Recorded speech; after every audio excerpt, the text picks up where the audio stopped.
အားလုံးပဲမင်္ဂလာပါကျွန်တော်အခုဒီ slide join မှာဝင်ရှာနည်းကိုကျွန်တော်တက်တက်လောက်ပြောပြပေးလိုက်ပါတယ်เนาะတော်တော်များလာမင်းကြတယ်ပြီးတော့တခြားမသိတဲ့လူတွေလည်းသိအောင်ပေါ့เนาะကျွန်တော်အခုဒီ video file လေးလုပ်ပေးလိုက်တာပါဒီ slide join ကဘယ်လိုလဲဆိုတော့သူကကြော်ညာလေးကလစ်ရတာပါเนาะကြော်ညာလေးကြည့်ပေးရတာသူပေးတဲ့ကြော်ညာလေးကိုကြည့်ပေးရတယ်အဲ့တော့ကျွန်တော်တို့အဲ့ကြော်ညာကြည့်ရင်သူကကျွန်တော်တို့စိန်တုံးလေးတွေပေးတယ်အဲ့ဒီစိန်တုံးလေးရဲ့အတုံး100ဆိုရင်ကျွန်တော်တို့$ရပါတယ်เนาะစိန်တုံး300ဆိုရင်$ရပါတယ်အဲ့တော့200ဆိုရင်$ပေါ့ကျွန်တော်တို့ဒီမှာကတစ်လတစ်ချိန်ငွေထုတ်လို့ရရင်เนาะဥပမာဒီလကုန်တိုင်းတူငွေထုတ်ခွင့်ပေးတယ်ကျွန်တော်တို့စိန်တွေ100နေရာရဆိုအဲ့ဒါကျွန်တော်တို့$2 ထုတ်လို့ရတာပေါ့ဒါပေမဲ့ကျွန်တော်တို့အခုမြန်မာနိုင်ငံပဲဖြစ်တခြားနိုင်ငံတွေမှာဆိုရင်တော့ကျွန်တော်တို့ဒီ slide show ကိုသူကတရားဝင်ခွင့်မပြုပေးထားအောင်เนาะအဓိကဒီ American US ဆိုပဲအဓိကသူခွင့်ပြုပေးထားတယ်အဲ့ဒီမှာဆိုရင်ကျွန်တော်တို့ကြော်ညာတွေပါလေကြည့်ရင်စိန်တွေအများကြီးပေးတယ်စိန်လုံးတွေအများကြီးပေးတယ်ကျွန်တော်တို့ဒီမြန်မာနိုင်ငံတို့ဒီရှေ့တောင်အာရှနိုင်ငံတွေပါဒီထိုင်းတို့မလေးတို့ဆိုရင်ကျွန်တော်ကြည့်ရင်တနေ့ကို3အဲ့လိုပဲပေးရကြเนาะအဲ့ဒီအနောက်နိုင်ငံဟို US ဆိုရင်ကျွန်တော်တို့ဒီမှာတနေ့ကို10တုံး15တုံးလောက်ပေးတယ်အများကြီးပေးတယ်အဲ့တော့ကျွန်တော်ကအဲ့ဒီအများကြီးပေးတဲ့ US ကိုကျွန်တော်တို့လည်းအများကြီးရအောင်အဲ့ဒီ US ကို IP ပြောင်းသုံးရမှာပေါ့နော်ကျွန်တော်တို့နေတာဒီမြန်မာနိုင်ငံဆိုပေမဲ့လည်းအဲ့ဒီ American ကိုပြောင်းလိမ်ပြီးတော့သုံးတဲ့ပုံစံပေါ့နော်အဲ့လိုနဲ့ IP ကြော်ပြီးသုံးရမယ်ပြီးတော့ကျွန်တော်တို့တကောက်နဲ့ဆိုရင်တစ်လကိုကျွန်တော်ဥပမာ100ပဲရတယ်ထားလိုက်$ပဲရမယ်$$2အဲ့လောက်ပဲရမယ်အဲ့တော့ကျွန်တော်အကောင့်တွေအများကြီးဖွင့်ရမယ်နော်$လဲဆိုရင်တကောက်ဆိုရင်$$ဆိုရင်ကျွန်တော်အကောင့်100ဆိုရင်$100နဲ့ရပြီအဲ့တော့ကျွန်တော်တို့တကောက်တွေနဲ့တိတ်အလုံးမဖြစ်ဘူးเนาะတိတ်ဟွာပေါ့အမြတ်မရှိဘူးပေါ့အဲ့အောင်ကျွန်တော်အကောင့်တွေအများကြီးဖွင့်မယ်အဲ့ဒီအကောင့်ကြီးအများကြီးဖွင့်မှဖြစ်တဲ့အတွက်ကျွန်တော်တို့ရဲ့ဖုန်းကို ID ပြောင်းရမယ်အဲ့ဒီ ID ပြောင်းဖို့ကျွန်တော်တို့ Android ID changer ဆိုတဲ့ကောင်ကိုသုံးရပါမယ်ပြီးတော့ဒီကောင်လေးကိုသုံးဖို့ကျွန်တော်တို့ဖုန်းက root လုပ်ထားရပါမယ်เนาะအဲ့ဒီ root မရှိရင်တော့ကျွန်တော်တို့ Google ကနေကျွန်တော်တို့ဖုန်းရဲ့ root လုပ်နည်းကိုရင်ရှာလိုက်ပါเนาะရှာပြီးတော့ကျွန်တော်တို့ဖုန်းရဲ့ root လုပ်ထားလိုက် root လုပ်ထားရင်တော့ကျွန်တော်တို့ဖုန်းမှာ super user ဖြစ်ဖြစ်ဒီ king user ဆိုတဲ့ကောင် king root ပဲဖြစ်ရှိနေလိမ့်မယ်အဲ့ဒါဆိုရင်တော့ကျွန်တော်ဒီ Android ID changer ဆိုတာလေးကိုသုံးလို့ရလိမ့်မယ်เนาะဒီလိုအပ်တာတော့ကျွန်တော်တို့ ID ပြောင်းဖို့ Android ID changer ရဲ့ကျွန်တော်နိုင်ငံပြောင်းသုံးဖို့ VPN တစ်ခုကျွန်တော်တို့ဒီ Cloud VPN ဆိုတဲ့ဟာလေးကိုတင်ပေးလိုက်မယ်เนาะတခြားကြိုက်တဲ့ VPN တွေသုံးလို့ရပါတယ်နောက်တစ်ခုကျွန်တော်တို့ရဲ့ ID တွေ mail တွေမှတ်ထားဖို့ဒီ color note ဆိုတဲ့ကောင်ကိုလိုပါမယ်ပြီးရင်ကျွန်တော်တို့အလုပ်လုပ်ဖို့ဒီ slide show ဆိုတဲ့ဟာပြီးရင်ကျွန်တော်တို့ account နဲ့ mail တွေဝင်ဖွင့်ဖို့ဒီ browser တစ်ခုလိုမယ်เนาะ Chrome ပဲဖြစ်တခြားဖုန်းမှာပါလာပြီးဒါဒီ internet browser ပဲဖြစ်ကြပါတယ်เนาะခြားတဲ့ browser သုံးလို့ရတယ်ကျွန်တော်တို့ဒီ Chrome ကိုသုံးမယ် Okay အဲ့တော့ကျွန်တော်တို့စားတော့မယ်ဆိုရင်ကျွန်တော်ဖုန်းကအရင်ဆုံး root လုပ်ထားရပါမယ်နောက် root လုပ်ထားပြီးကျွန်တော် Android ID changer နဲ့ကျွန်တော် Android ID changer ကိုသုံးဖို့ဒီကောင်က root တောင်းပါလိမ့်မယ်เนาะအဲ့အတွက်ကျွန်တော်တို့ Android ID changer ကိုဘယ်လိုသုံးမလဲဆိုတော့အရင်ဆုံးဒီထဲဝင်လိုက်เนาะဒီထဲဝင်ပြီးတော့ကျွန်တော်ဒီအပေါင်းပုံစံလေးကိုနှိပ်ပေးလိုက်เนาะဒါဆိုကျွန်တော် ID တစ်ခုရလာပါလိမ့်မယ်ID တစ်ခုမှဒါလေးကို copy ကူးပြီးတော့တင်ထားလိုက်เนาะ save လုပ်ပြီးတော့ဒီ color note မှာတော့မှတ်ထားလိုက်ဒီတစ်ခုကိုကျွန်တော်တို့ဘယ် account နဲ့ဖွင့်မှာလဲเนาะအတင်းဒါ ID ပြောင်းမယ် ID ပြောင်းပြီးပြီဆိုရင်ကျွန်တော်တို့ဒီမှာတင်ထားလိုက်เนาะဒါကျွန်တော်တို့ဒီဗာ main နဲ့သုံးမလဲမှာဒီ main ကမရှိသေးဘူးထားလိုက် main မရှိလဲကျွန်တော် ID change ပြီးကျွန်တော် main တော့ဖွင့်မယ်နော်ပြီးမှကျွန်တော်တို့ဒီကောင်ဘယ် main နဲ့တွေ့တုံးလဲဆိုတာပြန်လာပေးပါတော့မှာဒါအခုဒါကျွန်တော်တို့အသုံးမဲ့ ID ရောပြီးရင်ကျွန်တော်တို့ account တစ်ခု mail တစ်ခုတော့ဖွင့်လိုက်မယ်ကျွန်တော် mail ဖွင့်ရင်ကျွန်တော်ကတော့ browser နဲ့ပဲဖွင့်ပြလိုက်မယ်เนาะကျွန်တော်ဒီကဒီ browser နဲ့ပဲသုံးရတော့မယ်အဲ့တော့ဒီ browser တွေကို clear data ရင်လုံးလိုက် clear data လို့ဆိုချို့ဖုန်းလေးဆိုရင်ဒီလိုဖိထားပြီးရင်ဒီမှာเนาะ app info လဲဝင်လို့ရတယ်ဒီကနေပြီးတော့တွားပြီးတခါလေ clear data လုပ်လို့ရတယ်เนาะဒီမှာဒီကနေ clear data လုပ်လို့ရတယ်ခဏစောင့်လိုက်ကဲလို့ဒီလိုမျိုးဝင်လို့မရတဲ့ဖုန်းဆိုရင်ဘယ်လိုဝင်လဲဆိုတော့ကျွန်တော်တို့ဖုန်းရဲ့ setting ထဲဝင်လိုက်ပြီးရင်ဒီ Samsung ဖုန်းလေးဆိုရင်တော့ဒီ application manager ဆိုပြီးတော့သူအဲ့လိုပြထားတယ်เนาะတခြားဖုန်းလေးဆိုရင်ဒီညမှာ app လို့ပြထားလိမ့်မယ်เนาะအဲ့ဒီထဲဝင်ပြီးတော့ကျွန်တော်တို့ရဲ့ clear data လုပ်မဲ့ကောင်ကိုရှာလိုက်ကျွန်တော်ကတော့ Chrome browser လေးကို clear data လုပ်မှာဆိုတော့ Chrome browser ကိုရှာတယ်เนาะ Chrome browser ကိုရှာမယ်Chrome browser ကိုရှာပြီးတော့ clear data လုပ်လိုက်တယ်ပေါ့နော် ပြီးရင်တခြား app တွေကိုလည်းဒီပုံစံတိုင်းပဲ clear data လုံးပြပါမယ်ပြီးရင်တခြားကျွန်တော်တို့ clear data လုံးမှဆိုဒီ slide show လေးရဲ့ဆိုတော့အဲ့ဒီ Chrome လေးရဲ့အဲ့ဒီနှစ်ခုပဲเนาะ clear data ပြန်လုပ်ပေးနေရမယ်ကျွန်တော် account တစ်ခုပြောင်းလိုက်အဲ့လိုပေါ့ okay အခုကကျွန်တော်မေးရင်တော့ဖွင့်မှဖြစ်တဲ့အတွက်ကျွန်တော်တို့ browser လေးကိုဝင်လိုက်မယ် browser ရင်ဆုံး clear data လုပ်လိုက်ပြီเนาะလုပ်ပြီးကျွန်တော်တို့ browser လေးကိုတွားမယ်ဒါတော့မေးရတော့လူတိုင်းဖွင့်တတ်တယ်ဒါပေမဲ့ကျွန်တော်တခြားဖွင့်တတ်တဲ့လူတွေရှိတယ်အဲ့တော့ဒီ video file နဲ့တခါလေးတွဲရဖြစ်သွားအောင်ကျွန်တော်ပြပေးလိုက်မယ်เนาะမေးဖွင့်နေကျွန်တော်မေးဖွင့်ဖို့ gmail.com တွားလိုက် gmail.com เนาะအဲ့ဒီကိုတွားလိုက်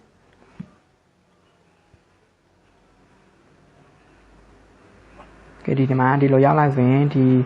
create account ဖွင့်မှဖြစ်တဲ့အတွက် create account ကိုနှိပ်လိုက်เนาะတကယ်လို့ကျွန်တော်တို့မှမေးရှိပြီးသားဆိုရင်တော့ဖွင့်ဖို့မလိုပါ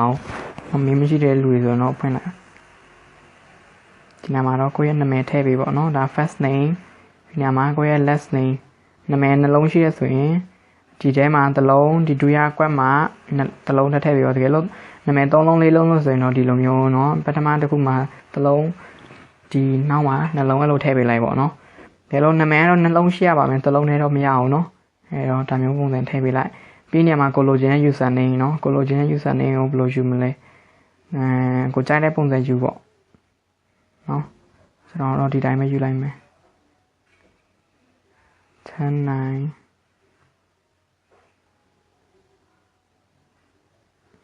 9.01 အဲ့လိုပဲယူလိုက်မယ်เนาะဒီမှာတကယ်လို့ကိုနဲ့နာမည်တူရှိပြီးသားဆိုရင်တော့သူပေးမှာမဟုတ်ပါဘူးเนาะဒီတော့အောက်တစ်ကြောင်းဆင်းကြည့်လိုက်ဆိုတော့နာမည်တူရှိရင်တော့ဒီတန်းမှာအနီအောင်လေးနဲ့ပြလာပါလိမ့်မယ်ဥပမာဒီလိုပုံစံလေးပေါ့ဒါဆိုနာမည်တူရှိပြီးသားဒါဆိုသူမပေးဘူးเนาะဒါလား someone already has that username ဒီနာမည်နဲ့ကသူများလုပ်ပြီးသားရဲ့အဲ့တော့ကျွန်တော်နာမည်မတူတဲ့ဟာနဲ့ပေးရမယ်เนาะကျွန်တော်ကတော့ဒီတိုင်းပဲ10901လို့ပေးလိုက်မယ်ဟောင်းဒီလိုပဲပေးလိုက်တော့မယ်เนาะ10973အဲ့လိုပေါ့ဒီညမှာ create password ဒီညမှာတော့ကိုလိုချင်တဲ့ကိုထည့်မဲ့ password ထည့်ပေးပေါ့เนาะကျွန်တော်တို့ဒီတိုင်းရိုးရိုးလေးပဲထည့်လိုက်မယ် ATETZNAING เนาะဒီလိုရိုးရိုးလေးပဲထည့်မယ်เนาะညမှာခက်လေးထည့်လို့လည်းရတယ်ကိုထည့်ချင်တယ်လို့ထည့်လို့ရတယ်เนาะမဒါပဲ user name နဲ့ထည့်ပြီးတော့ password လည်းထည့်ပြီးတော့ဒီညမှာကိုထည့်ခဲ့တဲ့ password သူက confirm လုပ်ခိုင်းတာအပေါ်ကထည့်ခဲ့တဲ့ password တိုင်းပဲပြန်ထည့်ပေးလိုက်เนาะဒါထည့်ပြီးတော့โอเคဒီပေါ်ဆင်းနေပြီးတော့ဒီနေရာမှာကိုယ့်ရဲ့ birthday ကိုယ့်ရဲ့မွေးတက်ဂရိထည့်ခိုင်းရမှာเนาะအမှန်တိုင်းထည့်ချင်လည်းထည့်လို့ရတယ်เนาะဒါမျိုးမမှန်ကြိုက်တယ်လို့ထည့်လို့ရတယ်ကျွန်တော်တို့အမှန်တိုင်းပဲထည့်ပေးလိုက်မယ်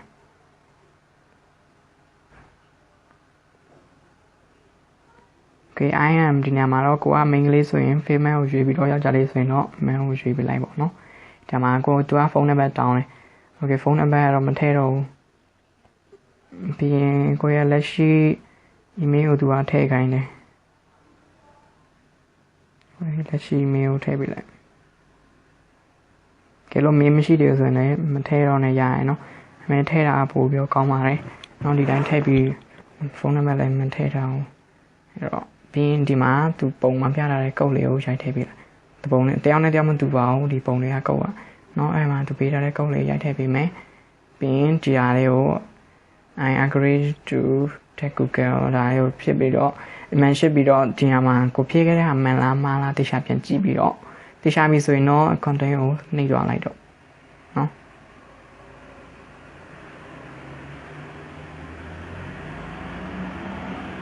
ဒီဒါလည်းကျွန်တော်မေးတစ်ခုရသွားပြီဒါဆိုရင်ကျွန်တော်မေးတစ်ခုရသွားပြီဆိုရင်တော့ကျွန်တော်တို့ content လို့ Gmail ကိုနှိပ်လိုက်တော့ဒါဒီမေးနဲ့ကျွန်တော်တို့ slide show account တော့ဖွင့်ရအောင်เนาะဒါပဲအခုကျွန်တော်ဖွင့်လိုက်တဲ့မေးကအထက်နိုင်တော့73 gmail.com เนาะပြန်ချင်းလို့လည်းကိုဖွင့်တဲ့မေးကိုတခြားမှတ်ထားလိုက်ရပေါ့เนาะတခြားမှတ်ထားလိုက်ဟိုမှာပြီးရင်ကိုဖွင့်ပြီးဆိုတော့ ID နဲ့တော့တွဲပြီးပေါ့ဒီမေးကို ID တခုဒီကောင်နဲ့သုံးတယ်ဒီတခုဒီမေးကိုဒီကောင်နဲ့သုံးတယ်ဒီမေးဒီကောင်နဲ့အဲ့မျိုးတစ်ခါနဲ့တွဲထားပြီး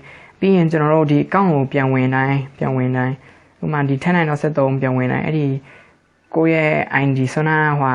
ID ကို copy ကူးပြီးတော့ Android ID ချိန်ကြလေးမှာတွားထည့်ပေးရမယ်เนาะကိုအများတန်းဝင်နေတဲ့ ID အဲ့ဒီ account တစ်ခုအဲ့ဒီ ID တစ်ခုတည်းနဲ့ပဲသုံးရမယ်เนาะဟိုမှာဒါဆိုရင်ဆွမ်းနာထက်နိုင်တော့73เนาะဒီကောင်လေးကထက်နိုင်တော့73နဲ့သုံးတယ် အောင်ဒီကောင်ကောင်းတဲ့ပြင်ပေးလိုက်နော်ဒီကောင်ကျွန်တော်ဒီကောင်နဲ့သုံးတယ်ဟိုမှာဒီလိုမျိုးမှတ်ထားလိုက်ပေါ့နော်ဒီထန်းနိုင်တော့73ကိုဒီကောင်နဲ့သုံးတယ်ဒီသူ့ရဲ့ ID ကဒီကောင်နဲ့သုံးတယ်အဲ့တော့အဲ့လိုမျိုးပေါ့အဲ့လိုမျိုးတေချာလေးတင်ထားလိုက်ဒါလည်းကျွန်တော်ရဲ့တခြားမေးတွေနော်တခြားမေးတွေကျွန်တော်အကုန်လုံးလိုမျိုးလောက်ထားလိုက်တယ်ကဲဒီထန်းနိုင်တော့73အဲ့လိုမျိုးလောက်ပြီးတော့ရင်ကျွန်တော်အကောင့်တော့ဖွင့်အောင်အကောင့်မဖွင့်ခင်ကျွန်တော်တို့ရဲ့ဖုန်းကိုတခြားဖုန်းဒီ Wi-Fi တစ်ခုလိုရနော်ဆိုတော့ကျွန်တော်ပြောဖို့မေ့နေဒီဟိုကျွန်တော်အကောင့်နဲ့အများကြီးဖွင့်မှဖြစ်တဲ့အတွက်နိုင်ငံပြောင်းမှဖြစ်တဲ့အတွက်ကျွန်တော်တို့ကဒီဖုန်းနဲ့လွင့်ဒီဖုန်းနဲ့အင်တာနက်သုံးလို့မရအောင်ဗျာနော်ဒီဖုန်းမှာဆင်းထည့်ထားလို့လည်းမရအောင်တကယ်လို့ထည့်ထားရင်ဒီကောင်းကိုကျွန်တော် airplane မှုပြောင်းပေးရတယ်နော်လေယာဉ်ပြန်ပုံစံပြောင်းပေးရတယ်ပြီးရင်ကျွန်တော်တို့မှာ Wi-Fi တစ်ခုနဲ့သုံးရမယ်ကဲလို့ Wi-Fi မရှိတဲ့လူဆိုရင်တခြားဖုန်းတစ်လုံးကနေ Wi-Fi လွှင့်ပေးပေါ့နော်ဒီခြားဖုန်းကနေဒီ hotspot ပြန်လွှင့်ပေးပေါ့ကဲလို့ Wi-Fi ရှိတဲ့လူတွေကတော့ Wi-Fi နဲ့သုံးမှာပိုအဆင်ပြေပါတယ်အဲ့တော့ကျွန်တော်တို့တခြားဝင်တော့မဲ့ဆိုရင်ဘာမှမလုပ်ခင်ဒီကောင်လေးကို airplane မှုကိုဖွင့်လိုက်နော်လေယာဉ်ပြန်ပုံစံပြောင်းပေးလိုက်နော်လေယာဉ်ပြန်ပုံစံဖြစ်အောင်ကျွန်တော်တို့တကယ်လို့စင်ကတ်မထည့်တိုင်းတော့လုံးစရာမလိုအောင်ကဲစင်ကတ်ထည့်တိုင်းတော့မျိုးလေယာဉ်ပြန်ပုံစံဖြစ်အောင်လုပ်ပေးလိုက်နော်ဒါဆိုရင် line မတက်လာတော့ဖုန်းရဲ့ line တက်မလာတော့အဲ့ဒီအတွက်ကျွန်တော်နိုင်ငံပြောင်းလို့အဆင်ပြေတယ်နော်ပြီး Wi-Fi ဖွင့်ပေါ့ဒါဆိုရင်ဒီ Wi-Fi နဲ့ပဲသုံးရမယ်ဒီကောင်နော်အကောင့်တွေအများကြီးဖွင့်မှဖြစ်တဲ့အတွက်ပြီးတော့ကျွန်တော်တို့က US ကိုလိမ်ပြီးတော့သုံးရမယ့်ပုံစံပေါ့နော်ကျွန်တော်ကြော်ပြီးတော့သုံးမယ်အဲ့ဒီနိုင်ငံကြော်သုံးမယ်အဲ့ဒီအတွက်ကျွန်တော်ဒါမျိုးပုံစံလုပ်ပေးဖို့လိုပါတယ်နော်ဒီတိုင်းရိုးသုံးလို့မရပါဘူးအဲ့ဒီသုံးတဲ့အခါကျရင်ကျွန်တော်စိတ်အသက်နေတယ်အရနေတယ်ပေါ့နော်ပြောရမယ်ဆိုရင်အဲ့လိုပေါ့အဲ့ဒါဆိုရင်ကျွန်တော်ဒီလိုဖုန်းကို Wi-Fi နဲ့သုံးရမယ်ပြီးရင် airplane ကိုလည်းဖွင့်ပြီးတော့Wi-Fi နဲ့ချိတ်ပြီးတော့ဆိုရင်ကျွန်တော်တို့ VPN တစ်ခုဖွင့်လိုက်နော်ကျွန်တော်ကတော့ဒီကောင်လေးနဲ့ပဲပြလိုက်မယ် Cloud VPN တခြား VPN တွေသုံးလို့ရပါတယ်အဓိကကျွန်တော် USIP ကိုသုံးလို့ရရင်ရပါပြီ။ပြီးရင်ဒီနာမှာနိုင်ငံရွေးလိုက် US ကိုရွေးပါနော် United States ပြီးရင် tap to connect ကိုနေပြီးတော့ intro this application ကိုနေပြီးတော့ okay ပေးလိုက်။နော်ပြီးရင်အမျိုးစု connect တင်လုံးနေပေးလိုက်မယ်။ကဲလို့အပေါ်မှာတွေ့လားဒါမျိုးတော့ပုံစံလေးပေါ်လာပြီဆိုရင်ဟိုပုံမှာ notify မှာဒါမျိုးတော့ပုံစံလေးပေါ်လာရင်ရပြီเนาะဒါဆိုကျွန်တော် USIP နဲ့သုံးနေပြီဒါကျွန်တော်ဖုန်းကဟွာနေပေါ့ American နဲ့သုံးတဲ့ပုံစံဖြစ်သွား Okay ပြီးရင်ကျွန်တော်အကောင့်ဖွင့်မယ်เนาะဆိုတော့ထက်နိုင်တော့73နဲ့ဖွင့်မယ်ကျွန်တော်ဖွင့်ပြတဲ့မီးနဲ့เนาะပြီးရင်ကျွန်တော် slide ကြော်တဲ့ကိုဝင်လိုက်ဒီကောင်လည်းကျွန်တော်အကောင့်တစ်ခုခုဖွင့်ပြီးတိုင်းကျွန်တော်ဒီကောင်ကိုဟွာပေါ့ clear data လုပ်ပေးရမယ်เนาะဒီကောင်လည်းပြီးရင် sign up with email နဲ့ဟောဒီနာမှာကိုစုံနာဖွင့်လိုက်တဲ့ဟာကိုထည့်ပေးပေါ့ email gmail ကိုထည့်ပေးပေါ့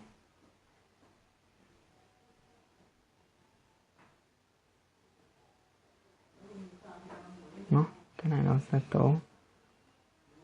ဒီနာမှာ password ထည့်ပေါ့ဟောတော့စုံနာလိုမျိုးပဲရိုးပဲထည့်လိုက်မယ်နော်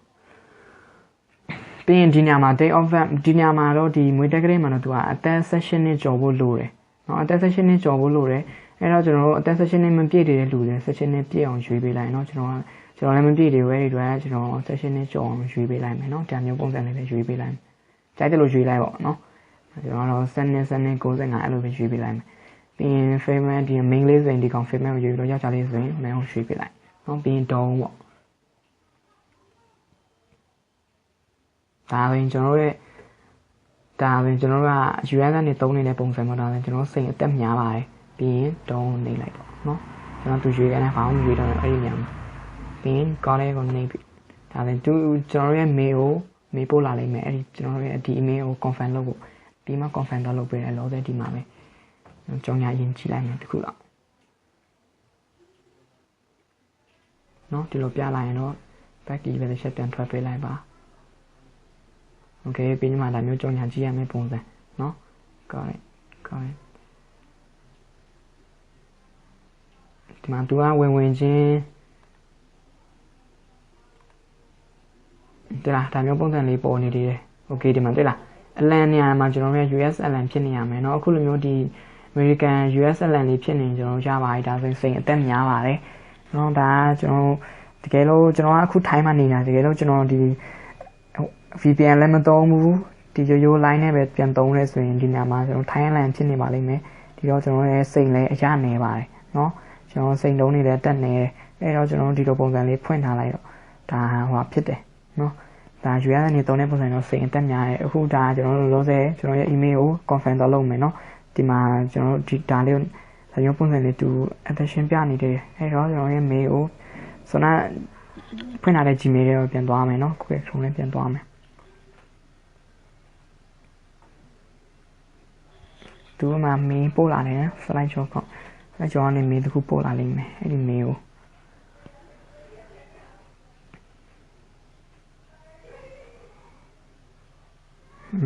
မှန်တယ်လား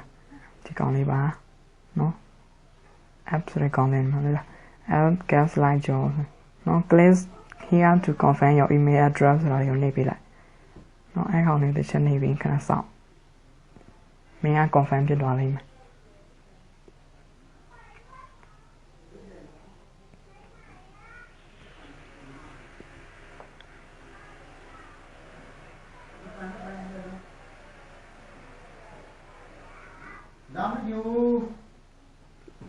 โอเคဒါမျိုးပြလိုက်ပြီဆိုတော့ကျွန်တော်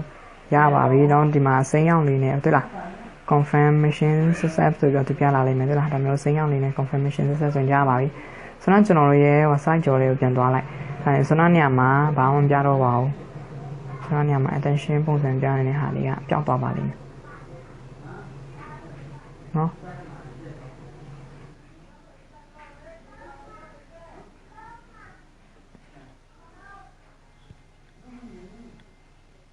โอเค对လားဆရာဒီနေရာမှာတက်ရှင်းပြနေကြတော့ဒါဆိုကျွန်တော်တို့ရဲ့ပုံလေးပေါ်လာ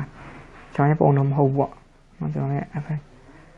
โอเคအရင်တော့ဆိုရင်ကျွန်တော်အကောင့်ဖွင့်ရှင်နေတော့ဒီနေရာမှာစိန်320ပေးထားတယ်เนาะကျွန်တော်တို့အဆောင်အကောင့်စားဖွင့်ရင်စိန်320ပေးတယ်အခုတော့သူမပေးတော့ဘူးเนาะအခုတော့သူမပေးတော့ဘူး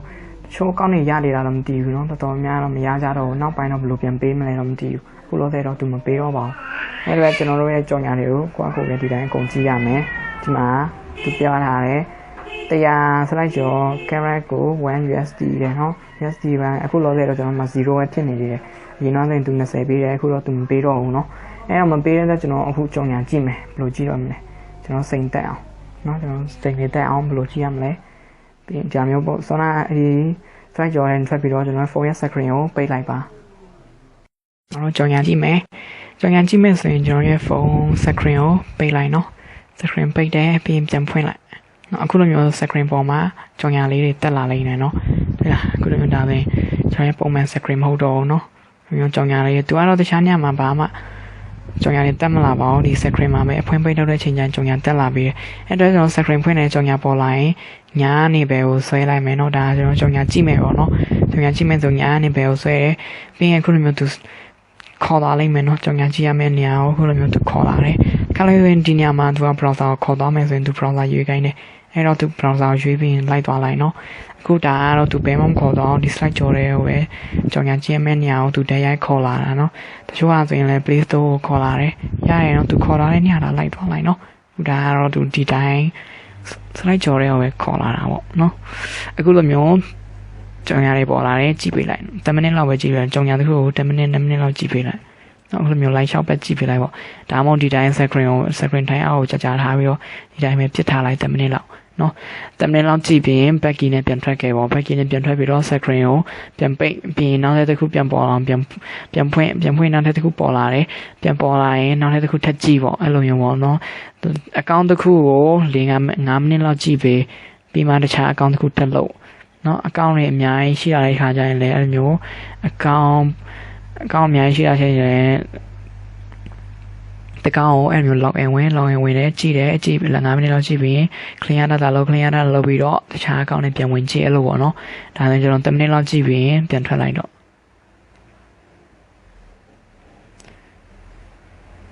နော်10မိနစ်လောက်ကြည့်တယ်ပြန်ထွက်တယ်ပြန်ကြည့်လောက်ပြီးရင် screen ပြန်ပိတ်ပြီးနောက်ထပ်ခြားကြောင်ညာတွေပေါ်လာမယ်။ကဲလို့ကြောင်ညာမပေါ်လာခဲ့ရင်ခုလိုမျိုးကြောင်ညာမပေါ်ခဲ့ရင် slide ကြော်တွေကိုဝင်လိုက်နော်။ slide ကြော်တွေဝင်ပြီးသူက refresh လုပ်ပေးလိုက်မယ်နော်အခုလိုမျိုး refresh အမှန်တလားဒါဆို refresh လုပ်ပေးလိုက်မယ်။လုပ်ပေးနေပြီဒါဆိုကြောင်ညာတွေတက်လာလိမ့်မယ်။နော်ဒါလည်းပြန်ပိတ်ပြန်ဖွင့်ကြည့်ကြောင်ညာတွေတက်လာလိမ့်မယ်။နော်ဒါတလားပေါ်လာပြီဒါပေမဲ့ကြောင်ညာတော့ပေါ်မလာသေးဘူး screen ကတော့ ပြောင်းသွား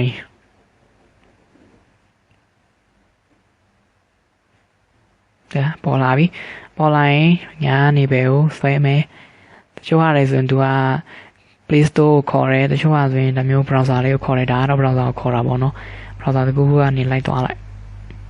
နော်ကိစ္စမရှိသူကတော့ဒါကတော့ကိုယ့်ရဲ့ဖုန်းကိုပါအနေနဲ့မပေးပါဘူးအဲဒီအတွက်ဘာမှကြောက်စရာမလိုပါဘူးနော်အဲဒီအတွက် viral link နဲ့လည်းမဟုတ်ဒီတိုင်းရဲသာလိုက်သွားလိုက်ဝေဒါဆိုရင်သူက browser လေးနေရောက်ပြီးတော့ဒီခုဒါသူက Play Store ခေါ်လာတာနော်သူ app down ခိုင်းမလို့အဲ့တော့ down ခိုင်းတဲ့ခါကျရင် down စရာမလိုပါဘူးနော်လိုက်သွားရုံပါပဲ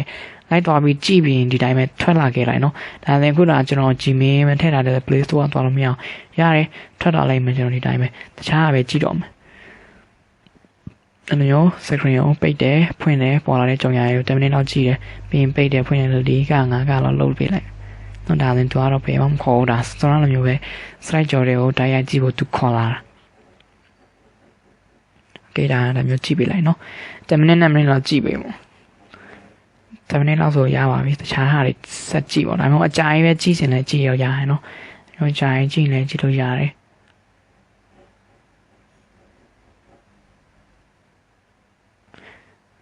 တိုင်းရှောက်ဖက်ကြည့်ပြီမကြည့်ပြီနဲ့ဆက်လို့မျိုးကျွန်တော်ပြောလို့ screen time အောင်တခြားထားပြီး10မိနစ်လောက်ပြစ်ထားလိုက်နော်ဒီတိုင်းပဲထားပြီးတော့10မိနစ်လောက်ရပြီဆိုရင် back key နဲ့ပြန်ထွက်ခဲ့လိုက်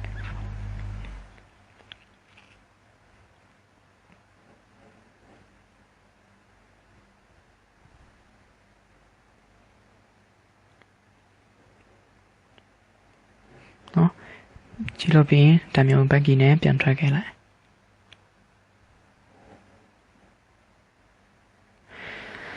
โอเคဒီပုံစံလေးပါပဲเนาะဒါမျိုးလေးပါပဲတခြားအကောင့်ဖွင့်တော့မယ်ဆိုရင်လည်းအရင်ဆုံးကျွန်တော်တို့ ID ကိုတော့ပြောင်းဒါဆိုရင်ဒါမျိုးအကုန်လုံးကြည့်ပြီးသွားပြီဆိုရင်ကျွန်တော်တို့ရဲ့ဒီ slide ကြောကို clear data လုပ်ပေးဖို့လိုအပ်ပါတယ်เนาะ clear data လုပ်မယ်ဆိုရင် Samsung ဖုန်းတွေဆိုတော့ကျွန်တော်ပြောလို့ချို့ဖုန်းတွေဆိုရင်ဒါမျိုးဖြည့်ပြီး app info တွေကနေတွားပြီးတော့တိုက်ရိုက် clear data လုပ်လို့ရတယ်ကဲလို့မျိုးအဲ့လိုမျိုးမရတဲ့ဖုန်းဆိုရင်တော့ဒါမျိုး setting နဲ့ဝင်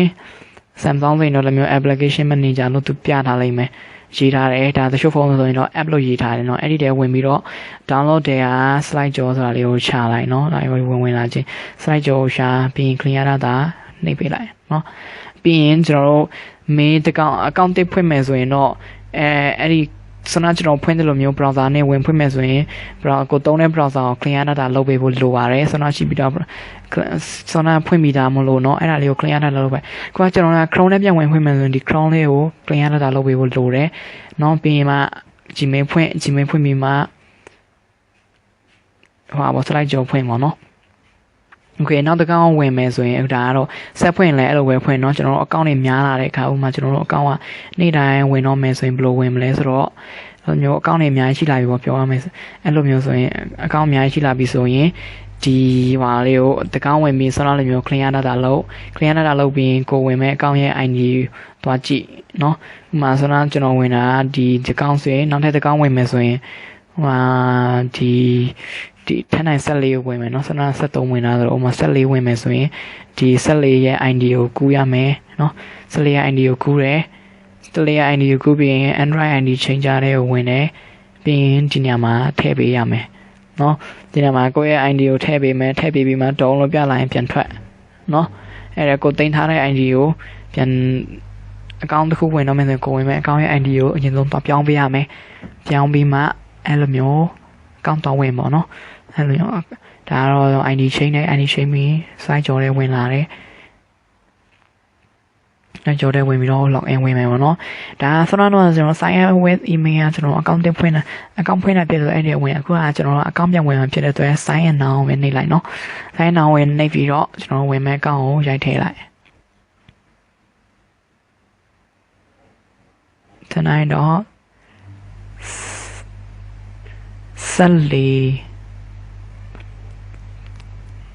gmail.com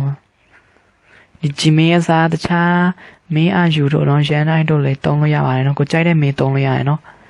ကျွန်တော်တို့ Gmail ပဲသုံးများအဲ့တော့ကျွန်တော် Gmail နဲ့ပဲပြပေးလိုက်ဟုတ်လားဒါဆိုကျွန်တော်အကောင့်ဝင်သွားတာနော်အကောင့်ဝင်တာအဲ့တော့ဆိုတော့ကျွန်တော်ကြည့်လိုက်တဲ့ကြောင်ညာတွေကတော့စိတ်နေချက်ရှင်မတက်တည်ဘူးနော်ဘယ်မနှက်ဖန်ကြမှာတက်လားဥပမာကျွန်တော်ဒီနေ့တက်ကြည့်တဲ့ဟာတွေကမနှက်ဖန်တက်ပေးတယ်နော်မနှက်ဖန်ကြည့်တဲ့ဟာပဲတော့တစ်ဘက်ကတက်ပေးတယ် hello အခုဒါတလားဘာမှမပြလာပြီလို့ကြောင်ညာတွေဘာမှတက်မလာအောင်မဟုတ်ပါဘူးစိတ်နဲ့တက်မလာပြီတို့ရရနော်အဲ့လိုမျိုးပေါ့အကောင့်ဖွင့်တယ်ဝင်တယ်ပြီးရင်နောက်ထပ်အကောင့်ဝင်တော့မယ်ဆိုရင်လည်းအဲ့လိုမျိုးအကောင့်ဖွင့်တယ်မဟုတ်ပါဘူးဒီ clear data လုပ်တယ် clear data လုပ်ပြီးတော့ ID သွားချိန်နေကိုဝင်မယ်အကောင့်ရဲ့ ID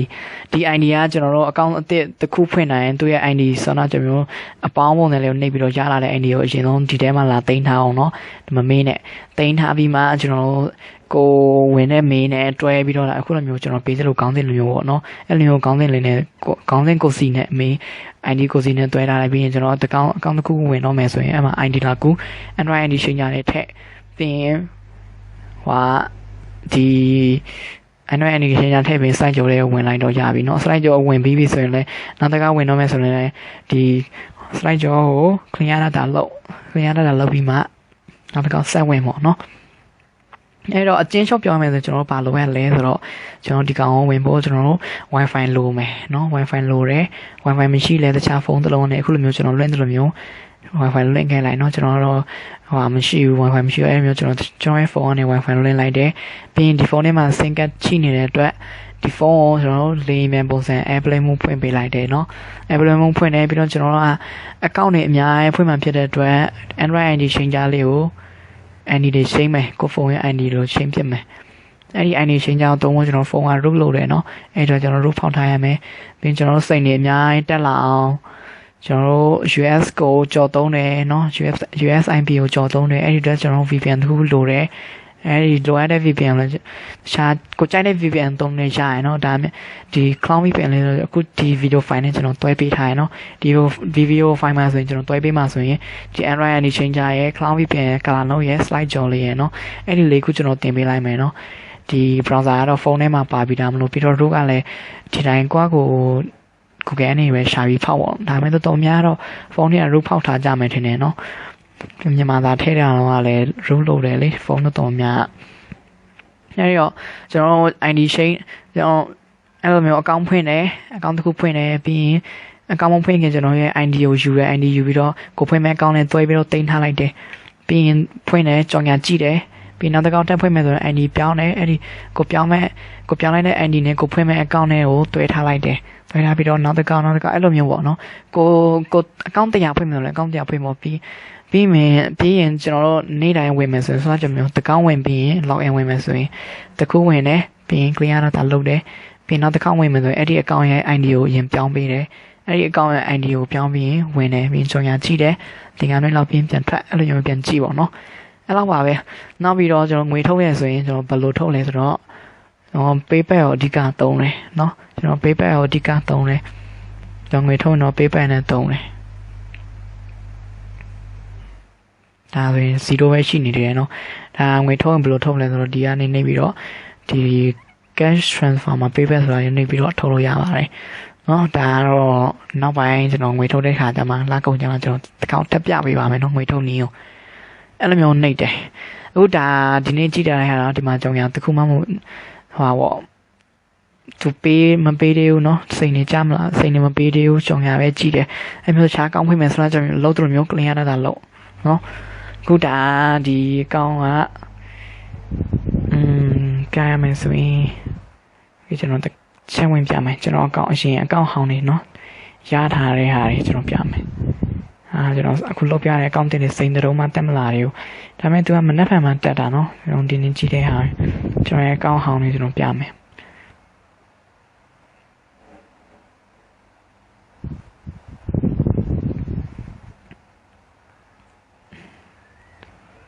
နော် ID ချိန်မယ်ကိုဝင်မယ်ကောင်းရင် ID ဒီကောင်းတော့ကျွန်တော် backup လုပ်ထားတယ်အဲဒီအတွက် backup restore ပဲလုပ်လိုက်တယ်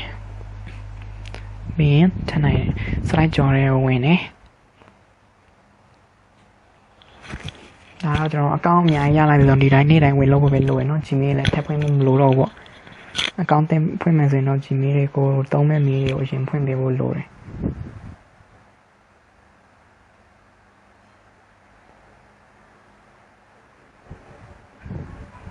ဒီကောင်းတော့ကျွန်တော် mail IU နဲ့ဖွင့်တာ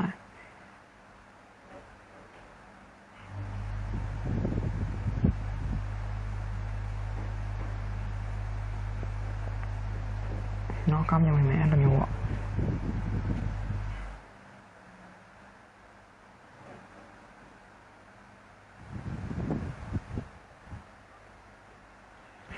cái gì con mình luôn nha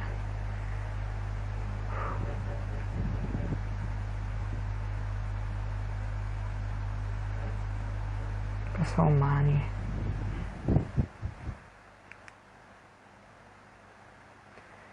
nó xa phô à con mẹ mình trả lại đồng hạ rồi này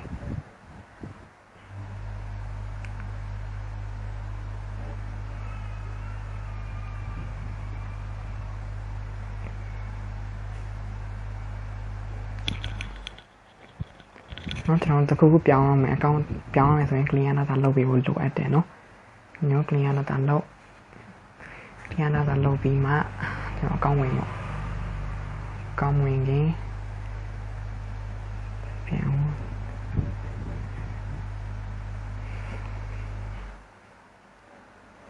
US nó US rồi béo mới buồn lụa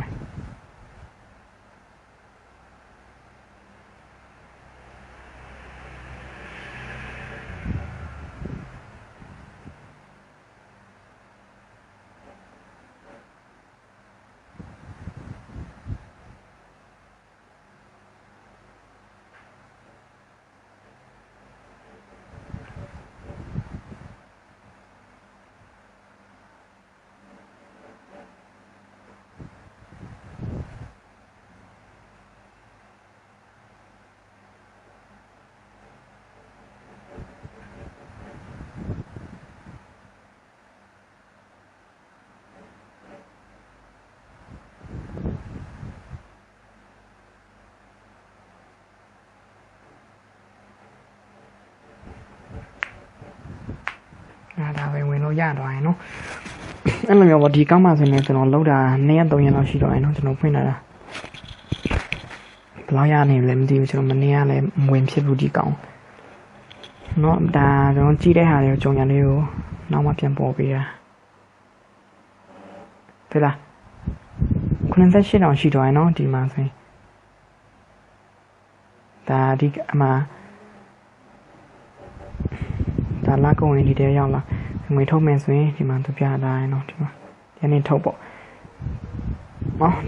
ဒီလောက်ပါပဲကျွန်တော်နောက်ထပ်ကျန်တဲ့ငွေထုတ်တဲ့ပိုင်းလည်းနောက်မှကျွန်တော်ဆက်ပြောပေးမယ်ဒီ PayPal account တော့ကျွန်တော်ဘယ်လိုဖွင့်ရမလဲဆိုတာတော့ဒီနောက်မှပဲကျွန်တော်ပြ PayPal account ဖွင့်နေတော့ကျွန်တော်စာအုပ်လေးတင်ပေးမယ်နော်စာအုပ်လေးလုပ်ထားတာရှိတယ်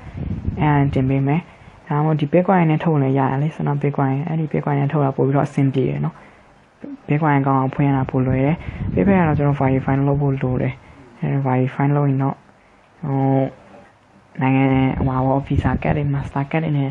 ချိတ်ပြီးမှ verify လုပ်လို့ရတာအဲတော့မရှိရင် verify နဲ့အဲတော့ visa card တွေမရှိတော့ကျွန်တော် online နဲ့ဟို card တွေပါရှောက်ပြီးလုပ်ရင်တော့မှအနေ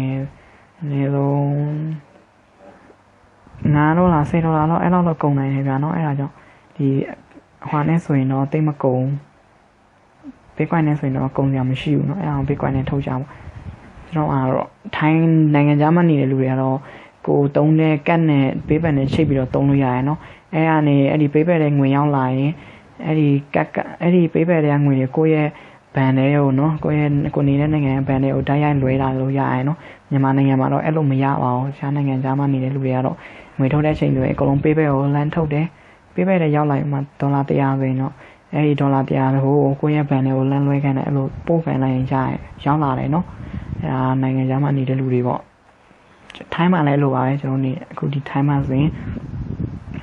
ကိုယ့်ရဲ့ PayPal တွေကိုရောက်လာတယ်အဲ့ဒီ PayPal တွေရောက်လာတဲ့ဟာတွေကိုရန် withdraw လုပ်တယ်ကိုယ့်ရဲ့ဘဏ်အကောင့်တွေကို withdraw လုပ်လိုက်ရင်9ရက်တွင်ရောက်လာတယ်เนาะအဲ့လောက်ပါပဲအားလုံးကျေးဇူးတင်ပါတယ်ငွေထုတ်မဲဟိုပိုင်းတွေကိုကျွန်တော်ဆက်တင်ပေးတော့ပါမယ်ခုဒီမှာတော့ကျွန်တော်ဒီ Android ID ရဲ့ Cloud VPN ရဲ့ Color Note ရဲ့ Slide Jaw ရဲ့ဒီလေးကိုတွဲပေးထားမယ်နော်တင်ပေးလိုက်မယ်ဒီ video file နဲ့နော်ဖုန်းကတော့လုံးဝ root ဖောက်ထားရမယ်ပြီးရင်ဆိုဒီအခုလုတ်ပေးတော့အဲ့လိုမျိုးပဲအကုန်လုံး like ကြည့်ပြီးတော့လုတ်သွားလိုက်နော်အားလုံးအဆင်ပြေပါအားလုံးအဆင်ပြေပျော်ရွှင်နိုင်ကြပါစေတတနော်